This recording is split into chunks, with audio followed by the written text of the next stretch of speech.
Ընդամենը 5 րոպե Նարեկին գրիչի հետ թողեցի նկարչությամբ զբաղվել և մինչև հասա արդեն բազմոցների վրա էր նկարչություն անում։ Հիմա փորձել եմ մեր գորգմագրող միջոցով փրփուրել, մաքրել գրիչի գրվածը, սա կցանեմ։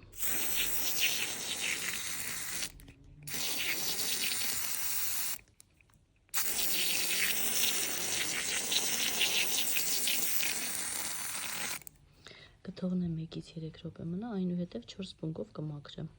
1 րոպե արդեն անցել է, հիմա մեր այս դիսկով փորձել եմ մաքրել բավականին որակյալ։ Տեսեք, հենց առաջին հպումից արդեն ինքը մաքրեց, պարզաջուր չի պահանջում, չորանում է և արդեն ինքը ներծծվում է։ Միշտ և հանգիստ